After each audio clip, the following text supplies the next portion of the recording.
Welcome to the Friday Happy Hour with victory strategist, award-winning author and your happy hour host, Annmarie Kelly. Each week, Annmarie chats with women who have reinvented, started over or wrote fabulous next chapters. They share how they overcame their midlife challenges and how you can too. So kick back with some good happy hour something to drink and enjoy today's show. All of my friends tell me that I'm a good girl, yes they do. They all see me as being so perfect, little Miss Goody Two Shoes.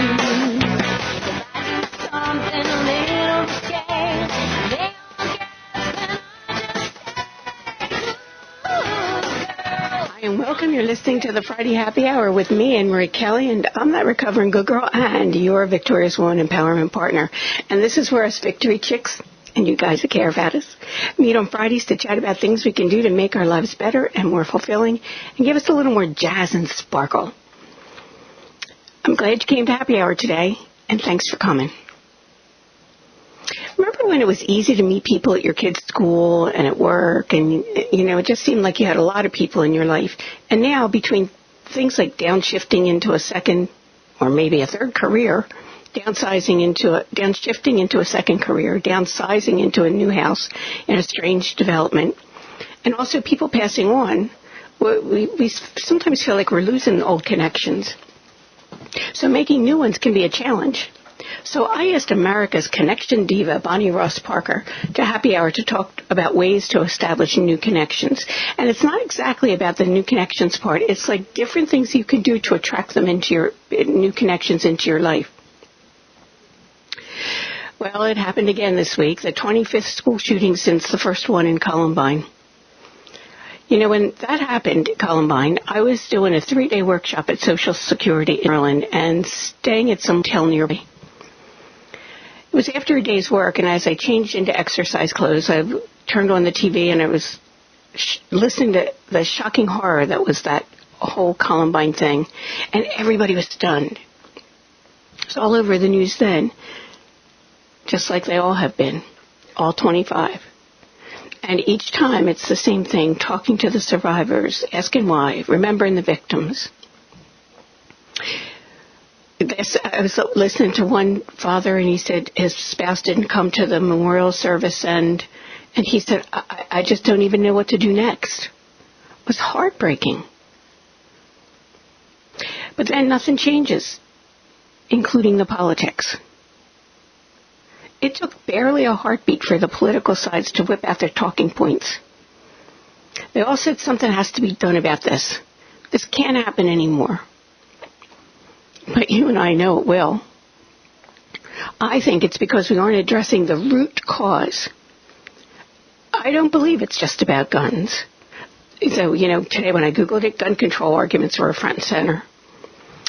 I did hear some people finally acknowledge that all the shooters were male, most of them teens or young men, and then there was some talk about mental illness and paying attention to reducing the stigma associated with mental illness. That would be a positive step. But still, like so many other shootings, we're learning that there were warning signs. It seems like no one was surprised that this cruise guy did it, including the kids at the school. That's not right. And apparently the government agencies were notified. We all hear if you see something, say something, and then tell the FBI and law enforcement. But if they don't do anything, or if things aren't getting people, in the past people who shouldn't have gotten guns were able to get guns, but because some government snafu, somebody didn't put it in the right place or whatever. But what's the point? I'll bet everybody listening today, every victory chick and every one of you guys know somebody who you think is a ticking time bomb. But are they really? They just might have a bad attitude. How do you know? And then a lot of times it's the ones that aren't even on the radar who do stuff.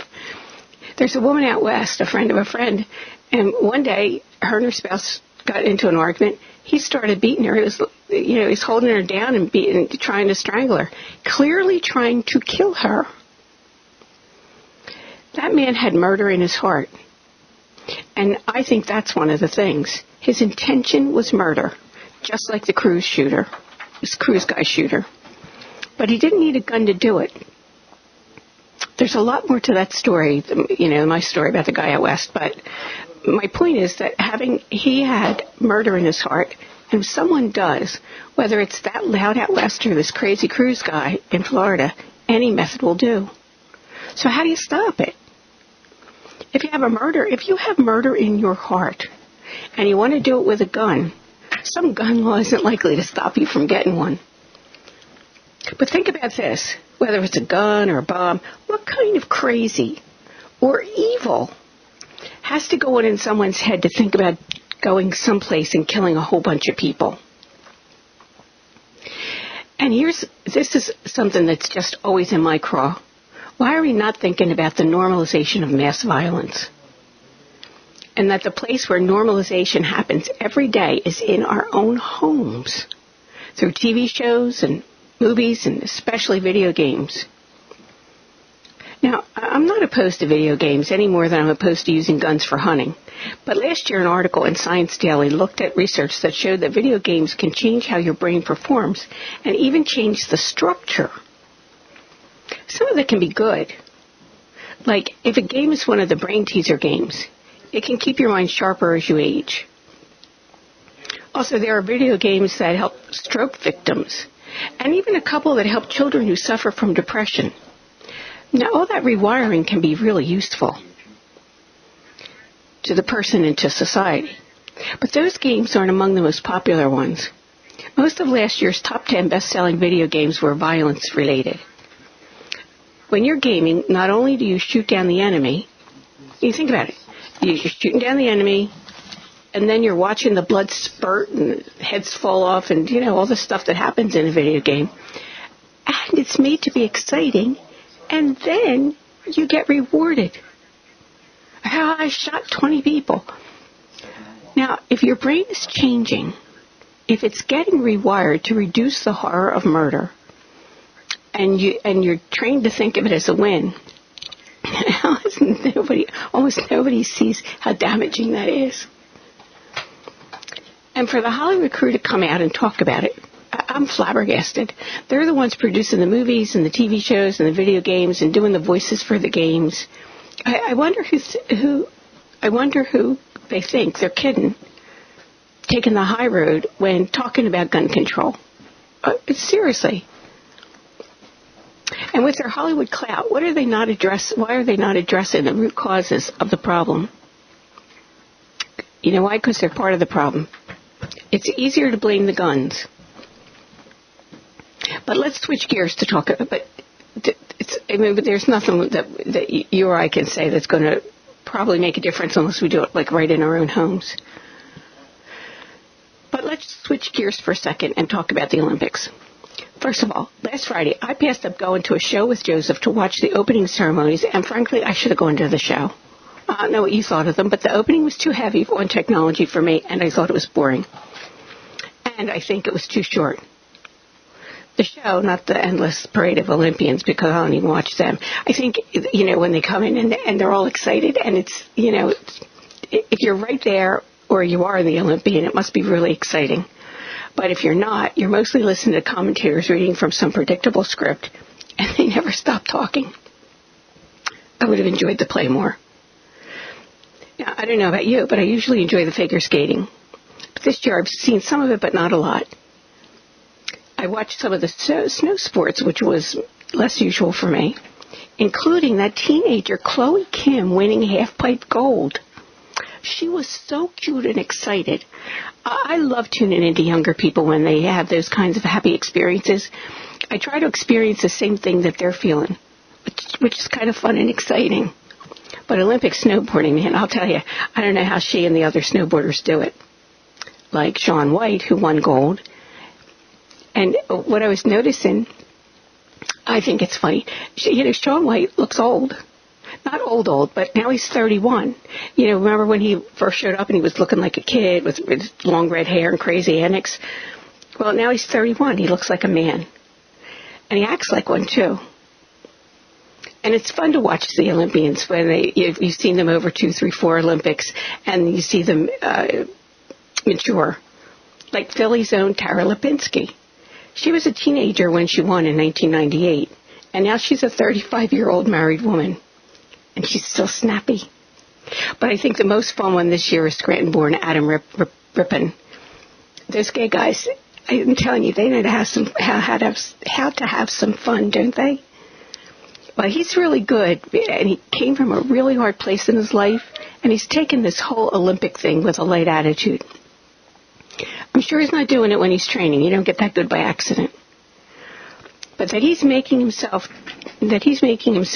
have fun makes a difference.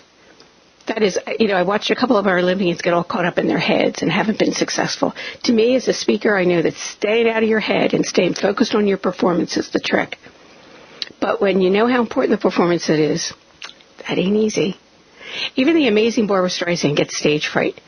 So Adam lightening his mood, I think, is what made his performances so special. But say, it's time for a break. I'm anxious to talk to our guest, Bonnie Ross Parker. Bonnie's an Atlanta-based businesswoman and America's Connection diva. A lot of what she's written in her book, YOU, set a high standard for being human, fits right in with some of what I've talked about today. So go get some good happy hour something to drink. Yep, I'll spit it out. And when we come back, Bonnie Ross Parker will be joining us. You're listening to the Friday Happy Hour. Remember when you wished you had more time for yourself? And now you have it, but you notice you're keeping busy with stuff, but that stuff isn't making you feel happy or filled up? And when you think about what would make you happy and filled up, you get stuck or feel overwhelmed. And then you go back to what's more familiar, more comfortable, even if it's not making you happy. Wouldn't you love to find a way to start making sense of that deep discontent you're feeling? Well, you're not alone. I'm Annmarie Kelly, author, victory strategist, and the radio show host of the Friday Happy Hour. And I know there's a place for you, one that other women have found to be both inspirational and empowering. And it's the Victorious Woman Project. Go there now and get on my mailing list, where you'll be the first to know about my upcoming online workshops, teleseminars, and more. And while you're there, take a couple minutes to look over my blog. You can download some of the free stuff I have for you and let it get your creative juices going. I'm looking forward to meeting you at the Victorious Woman Project. And that's at www.victoriouswoman.com.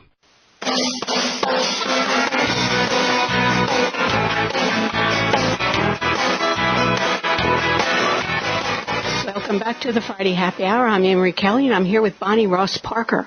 Welcome, Bonnie. How are you today? Well, I'm doing great, and I have to tell you, I was really enjoying the ads. I kept thinking, oh, my God, Martini Roofing, that sounds really kind of different. And then I'm parenting. I thought, boy, could I have used that whole series when I was raising kids? It wasn't as easy to get that kind of information as it is today. That's neat, Bonnie, and we love our sponsors, so we thank them for sponsoring our shows. Well, I'm glad we're finally connecting, because I know we've made a gallant effort, but here we are together. So. I know, Bonnie, you were first supposed to come on, I think we first talked back in the fall sometime, wasn't it? It's been a while, yeah. But anyway, we made it, didn't we? We did.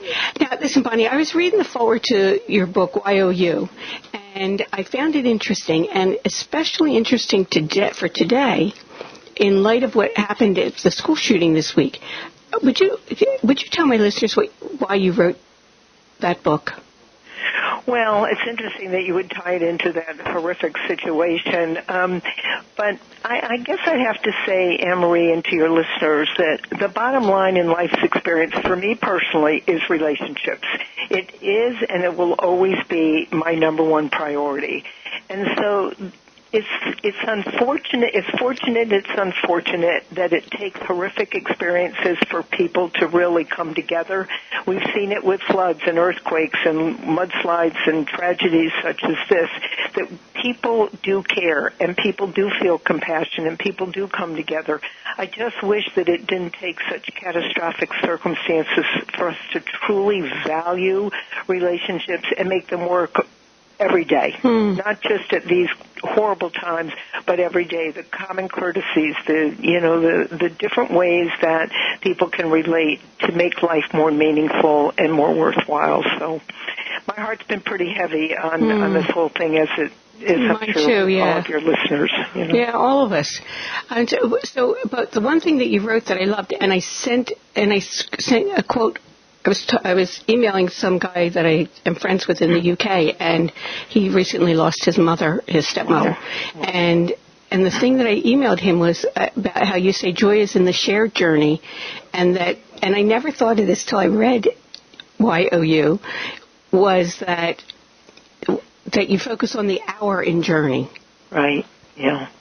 Because it is, Phil is my husband, and we've talked about, you can be, and everyone can kind of picture this because it's so simplistic.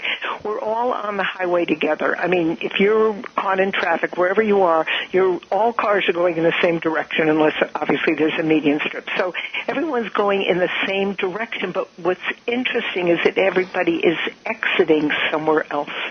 So we're all going in the same direction, but it's the journey of the detour, where you go, where you exit, that makes the difference. And so just to go back to what you just said about the journey is everybody's journey, but the individual piece of that is the hour that brings us together, the OUR. So I just have felt that really all my life, that we're in this together. Mm-hmm. The tapestry is only as beautiful as all the individuals that make it up. So the word journey has always been an important part of my life.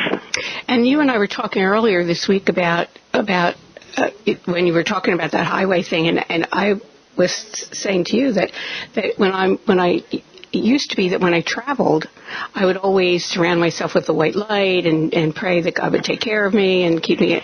And then and it's exactly what you're saying. And then one day it occurred to me, we're all on this road together. Yeah, we are. So I started bringing in individual values, individual mm-hmm. choices. Upbringing has a huge role to play in how others handle themselves. It's a fascinating journey if you're willing to step back and realize what it really is all about. Because so much of our lives are day-to-day one day, is it called rote, one day to the next, that you can become jaded, that you can become so routine, that you really just don't take the time to realize all of the interplay, whether it's the bank or the gym or the person that, cleans your apartment building or cleans the streets or delivers the mail. I mean, everybody plays a role, and that's why I always think that it's really our journey. It's everyone together that is contributing however they can. And unfortunately, there are too many people that don't stop to recognize the interplay of these relationships. And to the degree that you can embrace them and appreciate them, I think that one's life is much more enriched. And that's just my way of thinking. Well, but here's something I want to ask you, and I was thinking about that in terms of not just what just happened in Florida, but in so many of those school shootings. And it's not just school. It's, we see it every place. We see it in our workplaces. There are some people who seemingly don't want to connect. And I started thinking about this when I was reading your book and thought more about it in the past 2 days. What about those people? Well, the best that I can share with you and your listeners is that people are watching what you say, or listening to what you say, watching what you do.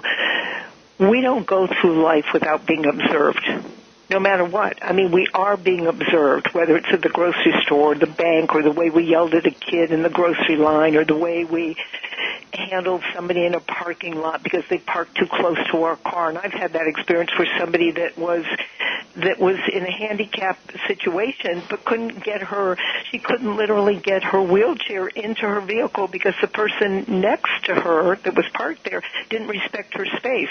The point I want to make is that you can't change people. You can. I always say, a person convinced against their will remains unconvinced still. The only thing that you can do is set an example. That's the you. Set a high standard.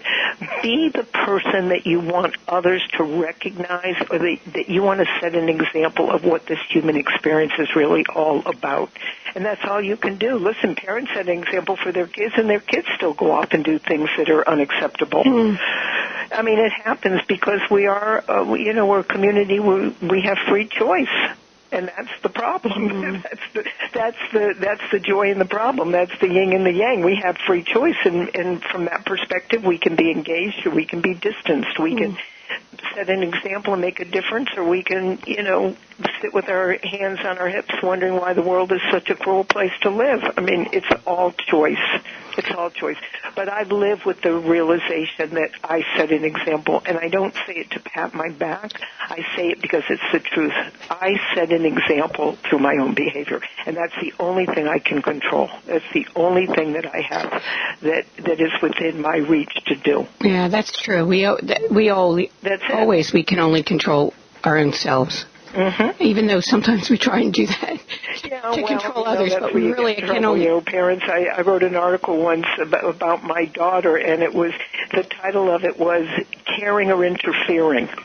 And you think about it, we care, but then sometimes others read it that we're interfering. And how do you draw the line between caring and interfering? How do you draw the line between letting somebody know their behavior is unacceptable or realizing that that's how they show up in the world? And there are people that show up in the world with very unacceptable behavior. Yeah. Based on values, and, we're not going to get into that, but, based on values and beliefs and so on. So, it's an interesting dynamic, and those that are listening hopefully are starting to, just think about it. Like, how do we show up in the world? How do we want to show up in the world? And do we want to make a difference because of how individuals view us. And I'm sure you and I could spend hours talking about all the people that have been rude to us over the last few weeks, or don't keep a door open, or, give us a bad signal because, we needed to cut in line to take a right-hand turn or something. I mean, I don't know, but people are people, and we just have to do the best that we can, hence, set a high standard of behavior. Well, there's something that you write, Bonnie, that I'm not sure I understood. And what you said was that we should share our gifts deliberately. And what do you mean by deliberately? Well, I think there are two ways that one can show up.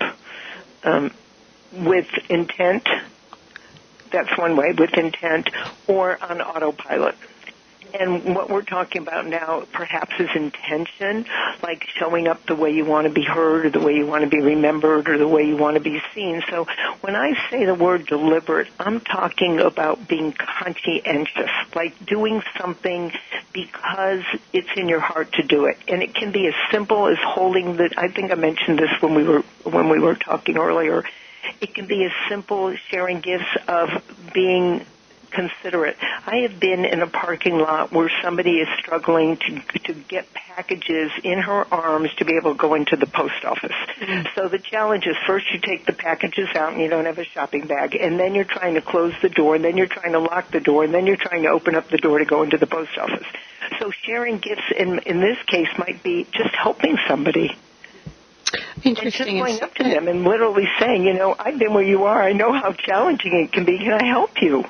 Or, taking a cart from somebody in a parking lot because you're being considerate and you want to take the cart and bring it back so that this older person, which I'm already an older person, doesn't have to either leave it somewhere or walk it back. It doesn't have to be big. It just has to be you're literally doing something deliberately. You're making a choice because you're recognizing your gift is who you are, and what you're doing is simply helping somebody else.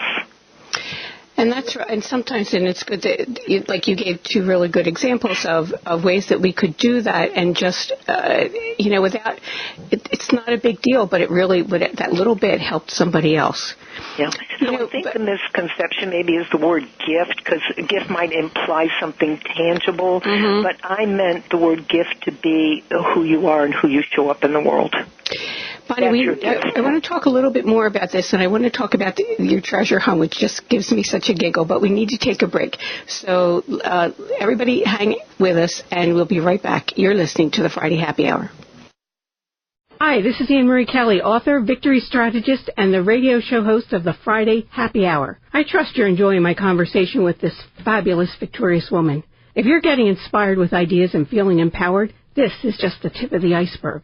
There's more for you. Tips, downloads, resources at the Victorious Woman Project. Go to victoriouswoman.com and look around and get on my mailing list so you can be the first to know about the newest good things I have for you. That's www.victoriouswoman.com.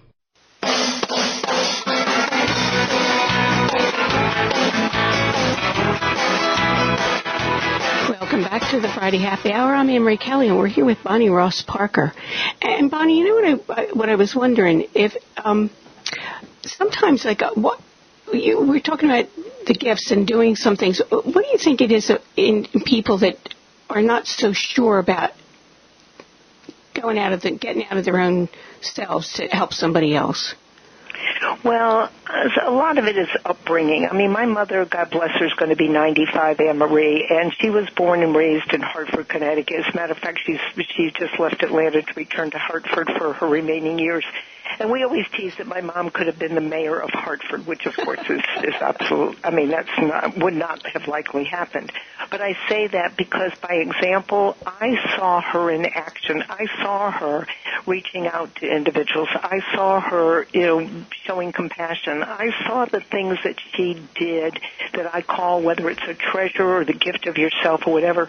I was raised that way, and I feel sad for, and my heart hurts for people, truly, that don't have either the modeling or the wherewithal or the confidence, sometimes it's confidence, to just put themselves out there. I mentioned about the post office, and I mean, there are just so many different things that I do that are they're not even conscientious. They're just like part of my DNA. And I think that people that maybe they're shy, or maybe, they were never talk to a stranger, or, you don't talk unless somebody talks to you. I think that's, one of those things, you sort of, you listen and you're not somebody that's supposed to speak out.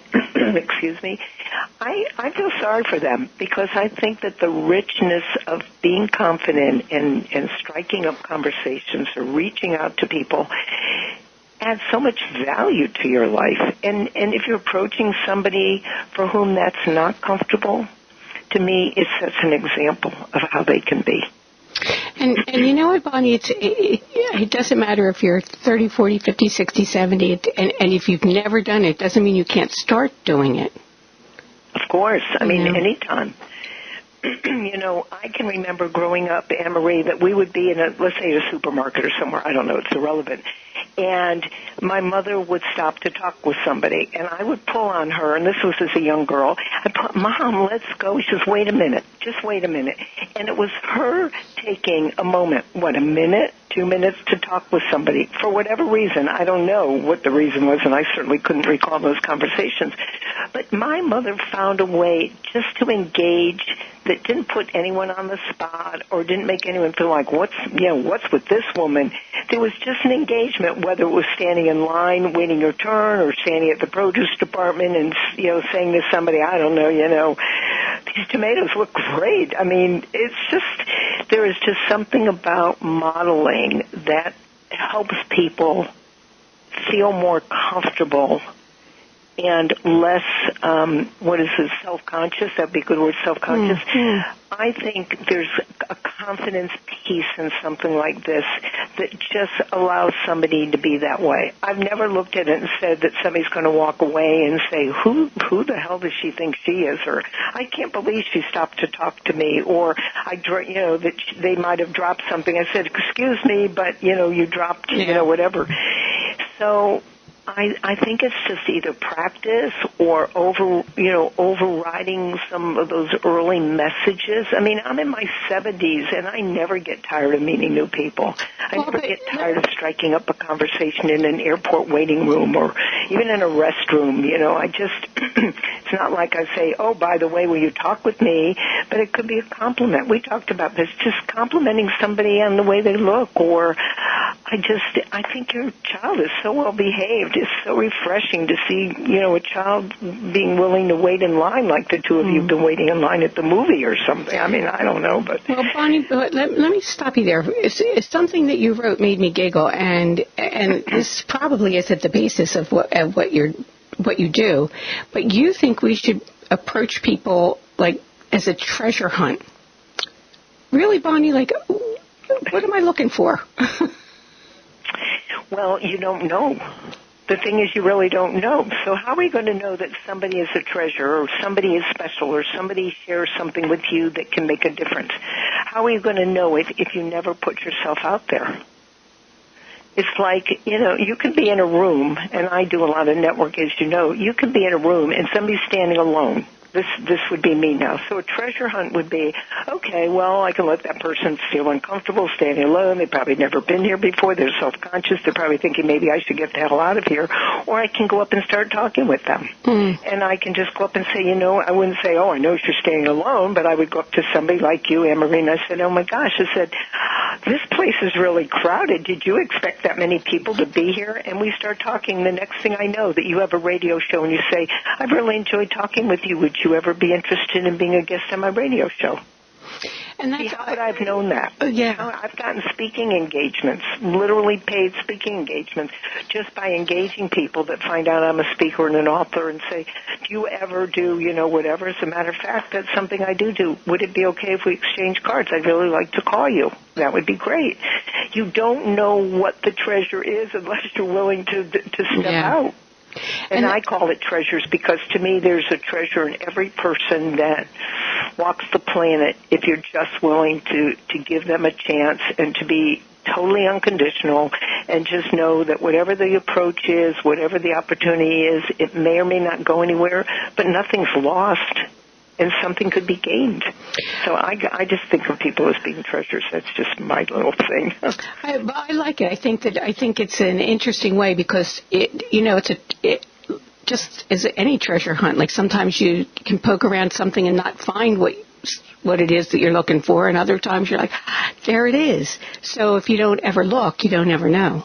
Those stories that you read every now and then, I'm sure your listeners also you read the story about somebody who was going through the attic of their parents' stuff that they had put up there years before, and they're going through the attic, and next thing they know, they find something, and they take it to a dealer, and it turns out it's a one-of-a-kind something. I mean, that's the treasure. You just don't know until you start unpeeling and uncovering and looking, and I think for me personally, I think it's a great way to live. I mean, I couldn't be convinced otherwise. To me, that's the way of living, and relationships bring me the most fulfillment. And you know what, Bonnie, you're a chatty kind of a person, I'm a chatty kind of a person, but I know people who are not chatty kinds of people, and they still do the same thing, and they don't have to be like chatting people up all the time.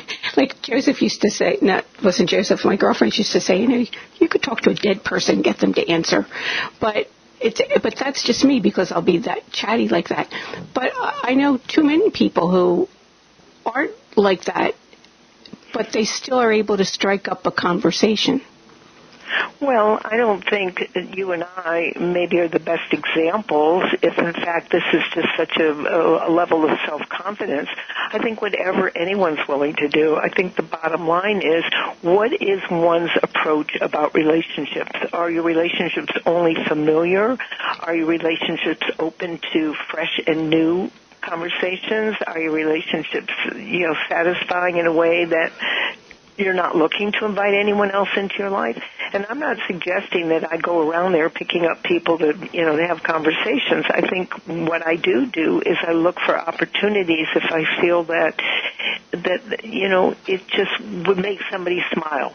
Okay? Mm-hmm. An example, I can be in a grocery line and the person behind me has 2 items and I have a basket full.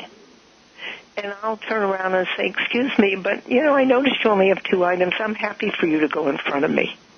So you go in front of me, and then you turn around, I say, and you'll say, thank you, that was really considerate. And then I'll say to you, well, maybe next time you'll do it for somebody else. That's a conversation. That's all it is. It's not exchanging phone numbers or names or whatever. It's just that little piece of you that kind of, I call it leaving a positive imprint. That's all, a positive imprint. And we could spend a whole day talking about the negative imprints. Sometimes it's easier to talk about the negative ones than the positive, all the people that are grumpy and will cut in line and won't give you, even an edge.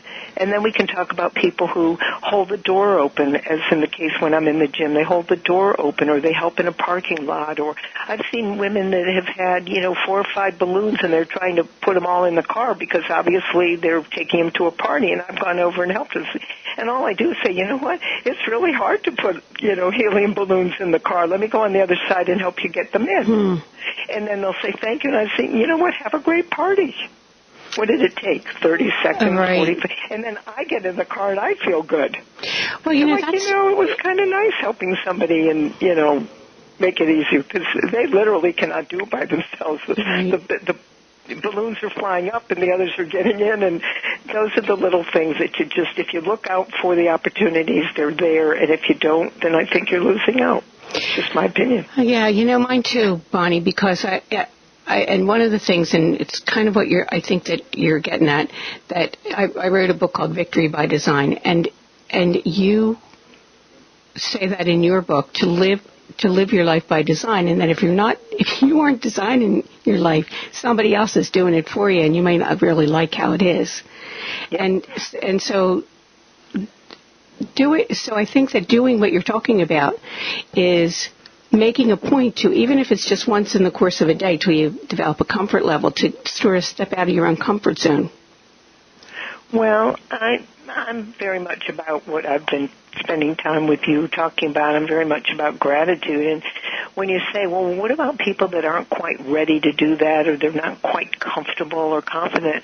One thing, I'm just thinking this out loud, one thing that somebody can do aside from a gratitude journal is just at the end of a day, just look back and say, what are 3 times today that I kind of just did a little something for somebody else?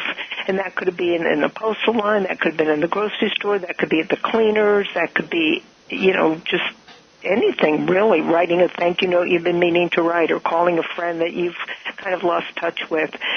And I like to use, and I mentioned this, I think, in the book, I like to use people's names. If I'm in a store, I don't care if it's the cleaners, the grocery store, the Walmart, whatever, if I'm somewhere where somebody has a name tag, I always, not usually, I always mention their name if they service me in some way.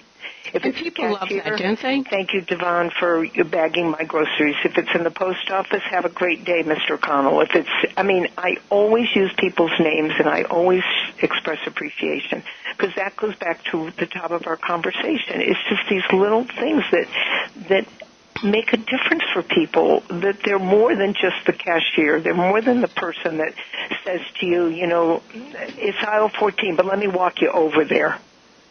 And you're walking over and saying, you know what, it's really nice, Carol, that you were taking the time to show me something instead of saying, it's over on aisle 12.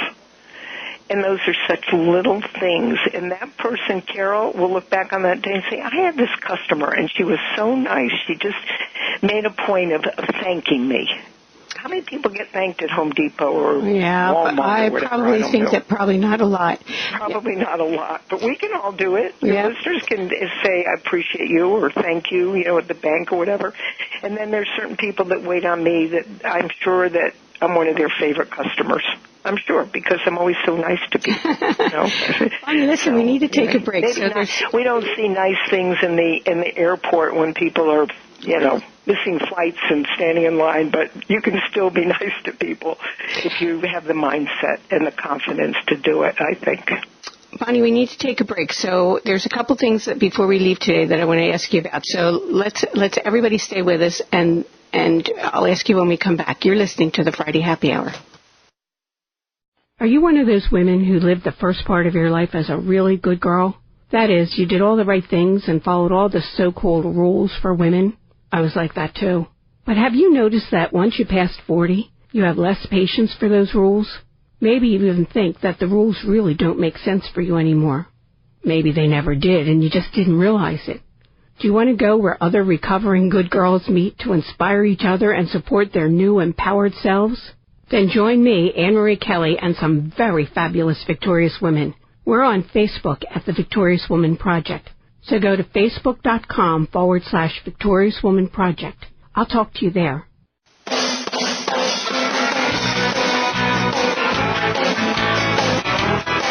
Welcome back to the Friday Happy Hour. I'm Annmarie Kelly. I'm here with Bonnie Ross Parker. And Bonnie, there are two things that I want to ask you about before we leave today. And one of them is that you say, don't discount anyone.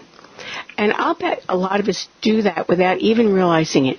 What are some of the common ways that we discount people? Well, I guess the number one thing I would say is judgment. I would say that that's probably, especially as we get older, I think that our life experience is such that we might see somebody, whether it's they're wearing tattoos or they have an earring in their ear or, an unusual hair. I mean, now the thing is pink hair. Everywhere I go now in Atlanta, people have pink hair and purple hair, whatever. I don't know. I'm not for it, but I'm not, I'm not somebody that's going to sit here and judge that they do. And I think... I don't know, Bonnie. Listen, your hair's white. You would look great with pink hair. Oh, I probably would, but I'm letting it go natural. I've been gray. Let's see, I'm 73. I've been gray probably since before I was 50. I'm just glad to have hair if you want to know the truth. But I think that the main thing is that the importance of respecting every individual, and that comes with unconditional love and non-judgment. There is no acceptable reason to judge somebody, even with the top of this conversation when you brought up about this horrific experience that happened in Florida. Judging is such an it's non-productive. I guess that's what I'm going to say. And I mean, that's probably not as deep as I mean, but to just call out a person when you don't know their circumstances, you don't know their life experiences, you don't know what they've been through, you don't know what they're dealing with, you don't know anything about them, and to just put a label or a judgment, and that includes the gay community, that includes, all the different individuals that are maybe different than you and I, and to put a judgment on them, I just think that that's a really kind of an unforgiving thing to do to somebody, particularly when their choices and their life experiences are not yours. I have mine, you have yours, all of your listeners have their own experiences, and I think it really does a disservice to call out people because of color or race or behavior or anything, because I don't want people to do that to me. I don't want to be called on or called out as somebody that's unacceptable to somebody when they don't know me. They don't know they don't know that I have a child that died. They don't know that I have been divorced. They don't know that I'm a cancer survivor. They don't know any of the challenges that I have. And so for somebody to call me out on something when they have no idea what I've lived through is no different than calling out some. Sure, we see heavy people and we see, different things that we're like, wow, but to actually judge a person or to discount them, I think is very unfair. I mean, if you believe that everyone comes from the same source, then you just have to be willing to accept all the differences and all of the tapestry that the human family reflects.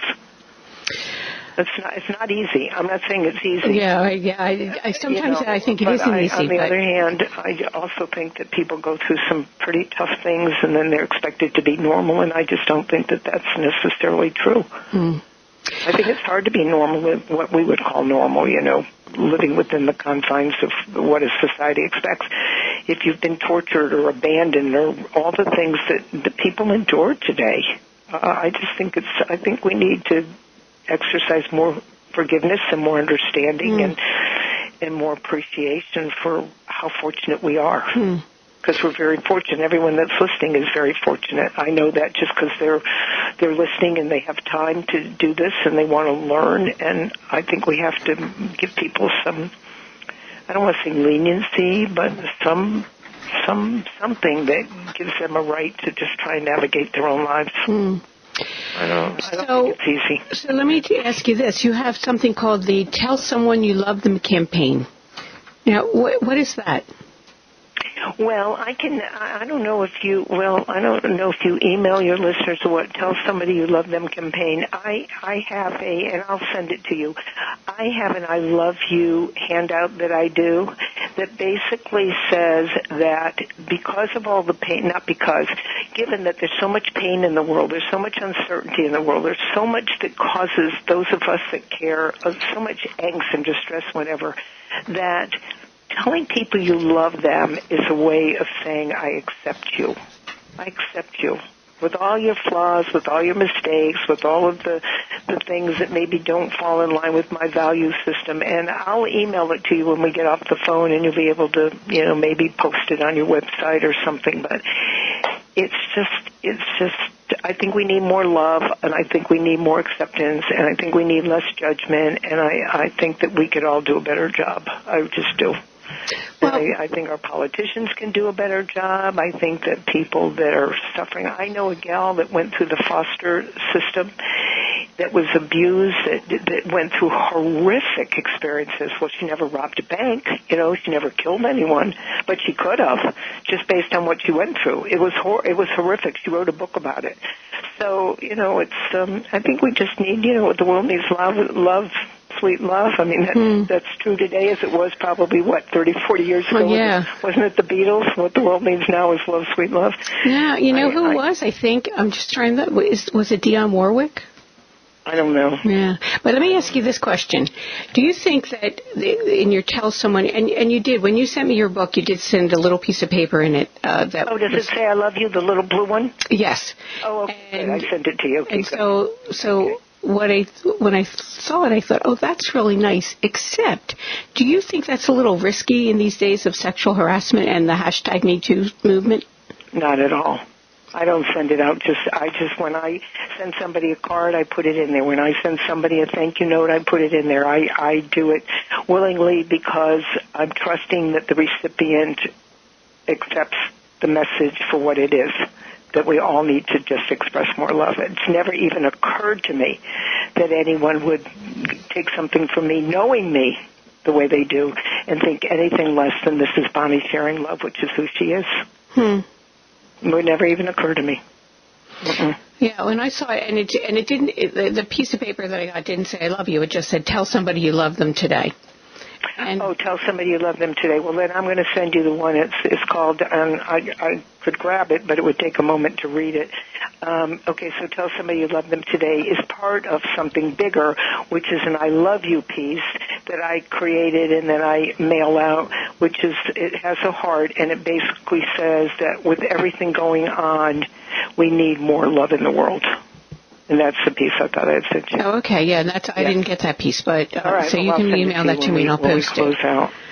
I appreciate you, and I appreciate the time that we've had together, and hopefully, 1, 2, 3 ideas that your listeners might act on and feel like it was worth their time and it's worth their effort to maybe make some changes, small changes for big results.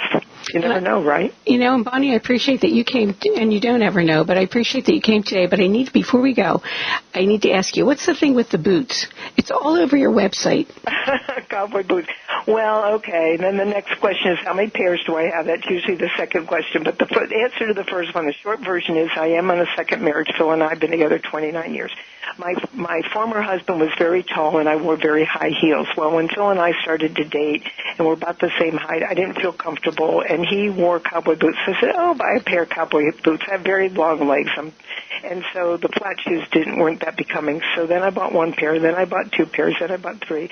Well, 29 years later, the only thing, even in the summer, the only thing I wear is either sneakers, what I call sneakers like the athletic shoes, or cowboy boots. That's it. I have no regular shoes. I have no pantyhose. I only wear cowboy boots or athletic shoes.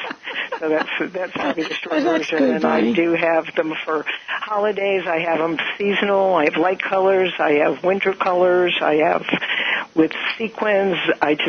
Oh, my goodness. And I never realized until, and my email is, well, you probably did B. Ross Parker, but my email usually is bootgirl @ and then either my name or my business. So what's funny is somebody told me that one time. I said, boy, you're the boot girl. And so I changed my email to bootgirl @ And then my grandkids call me Nana Boots. You probably saw that in my book. They call me Nana Boots.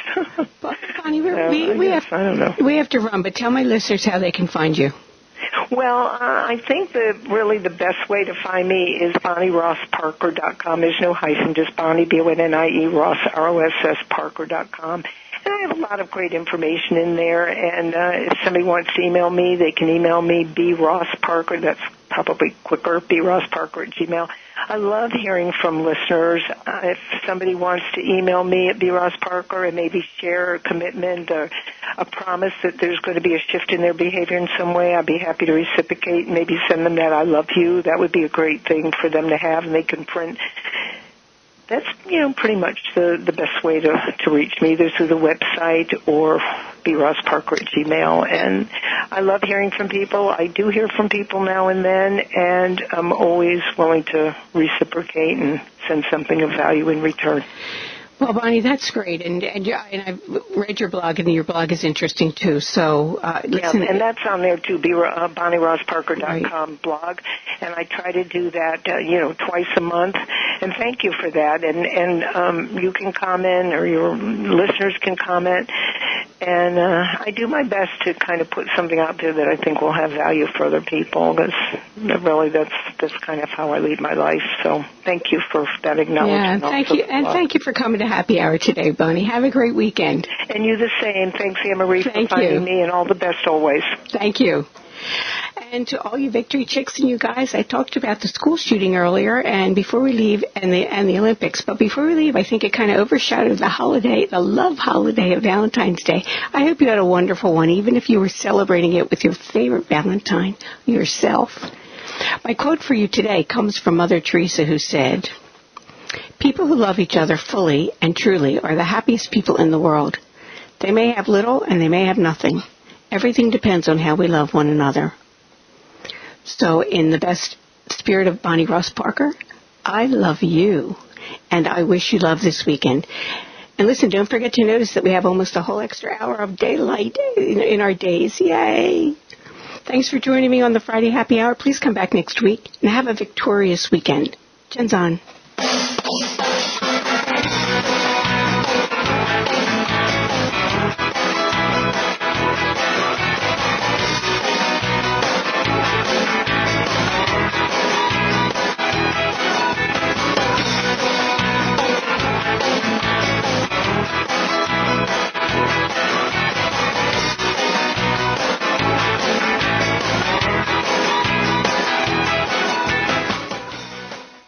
Thanks for listening to this Friday Happy Hour. Make sure you subscribe, rate and review today's show. And join us again next week for the Friday Happy Hour with Annmarie Kelly.